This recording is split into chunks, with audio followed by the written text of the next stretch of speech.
Back to 2012, the first time you and KD faced off in the finals, and what you see now, how different is he individually, and how different is just the context of the kind of team he's playing with now versus what was obviously a pretty young Thunder team?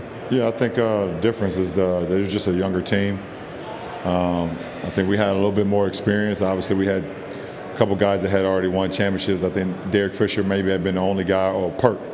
So they had a couple guys who won championships too. So. But I think Russ and KD and James were just younger, and I think, like I always tell you guys, with my personal experience, experience is the best teacher, and and then you're able to align, his experience that he's had over his career since 12, and then you align that with Steph, Clay, Draymond, and this organization. It excels your experience as well, so that's definitely helped. Are you guys on each other a lot more in this series than you would have been? I can't even remember what the matchups were, honestly, in 2012. I assume you guys are on each other a lot more now. Yeah, we've been on each other a lot, throughout these first 4 games, and it's probably going to stay that way, especially tomorrow, and see what happens after that. Rachel, on your left.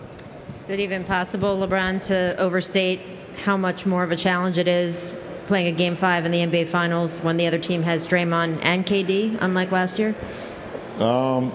Listen, it's the same challenges, especially being in this building.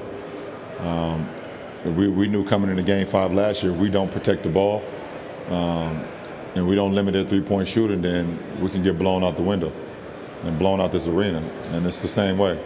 If we don't protect the three-point line, and if we turn the ball over, then we won't stand a chance. So, we know what our keys to victory is. That's going to give us the best possible chance to go back home with a Game 6. And if we don't stick to those games, stick to the game plan, then we'll be going back home without a game.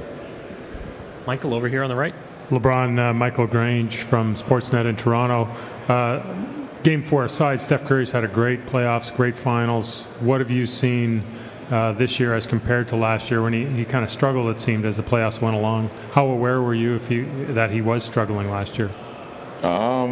It's never been my concern about who's been struggling or who's been playing well. We have keys, and our keys is to limit certain guys. And, you can't take away anything from great players, and Steph is one of those players. You can't take away everything.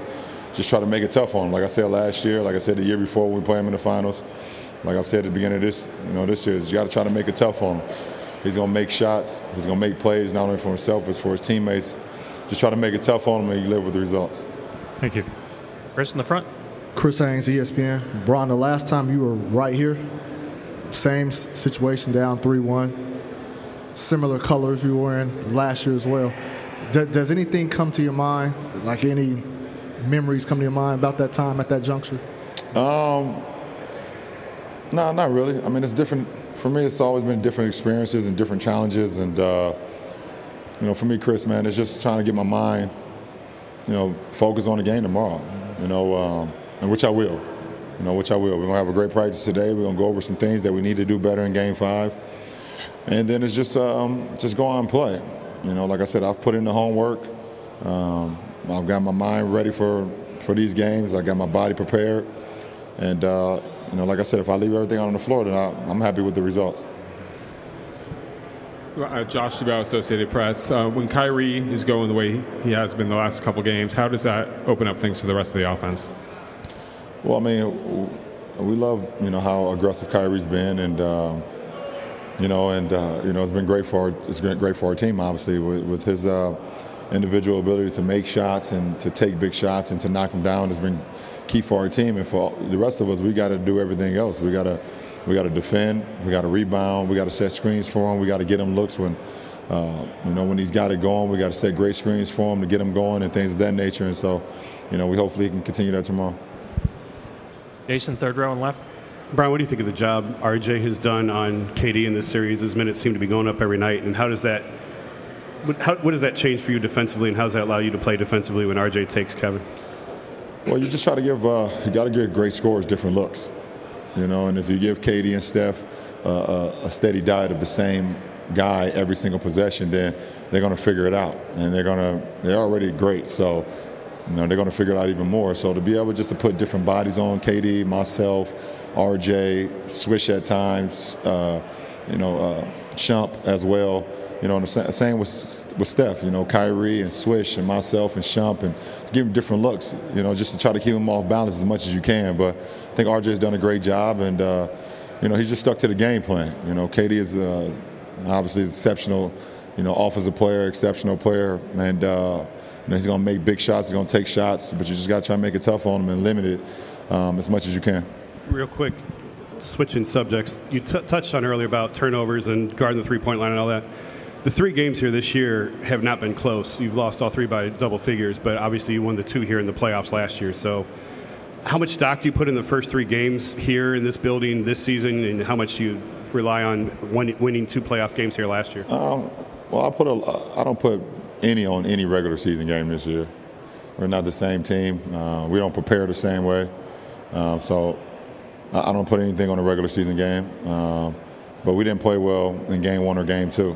You know, so we've watched the film, and we see what we didn't do well. And if you don't do something well, they will make you pay for it. So, you know, we have to be, you know, 20 times better, you know, in this building, and we understand that. Dave, here on the right. LeBron, you told us the finals are a stressful experience to go through. Getting that 1 win under your belt, does that change the pressure at all? Does it change, you know, kind of the mental makeup of your team going into Game 5? Well, not for me. I don't mean the playoffs are stressful, and just the preparation, things of that nature. But you know, that's just from how I prepare. There's no added stress to going on playing basketball, and your coaching staff giving you a game plan. You just try to execute it. There's no added stress to that.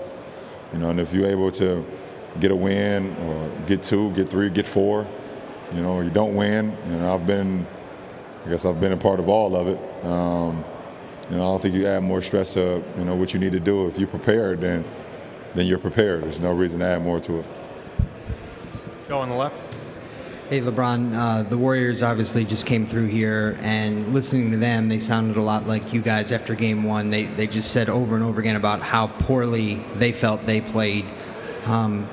Was that your takeaway at all from Game 4, that the Warriors were less than what they are, and what do you expect to see from them tomorrow night? I just think we stuck to our keys in Game 4. We stuck to our keys, and that's all I can say. I mean, you know, I don't think they played poorly. I think they came in with a game plan, and we came in with a game plan, and we happened to get that one. And you know, as you know, I think we played. I don't think we played poorly in Game 3, but they just played better than us, and they got that one. So, you know, for us, if we come in with our mindset of, you know, the game plan that our coaching staff will give us, we stick to it as close to 48 minutes as possible. Then, does it give you a win? No, but it gives us the best shot. Do you feel like they feel like this is the game they have to get? No, I feel like this is the game we got to get. Shit, or it's over with. I think everybody's feeling that way. Bill, over here.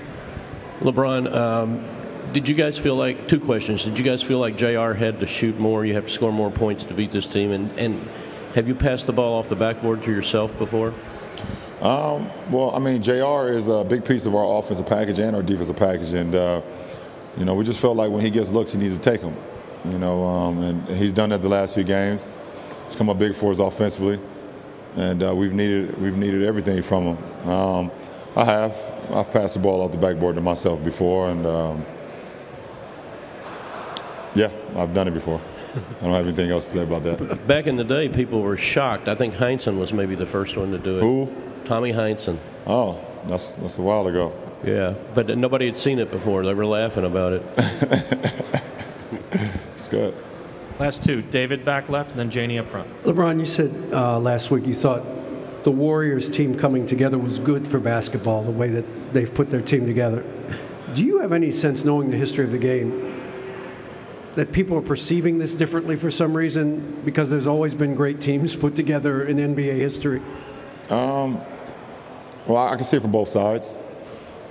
I'm not going to exactly give you my opinion on how I can see it from both sides. I will at some point in my career. I'm not at that point right now, because I know what I say kind of gets people take it the wrong way.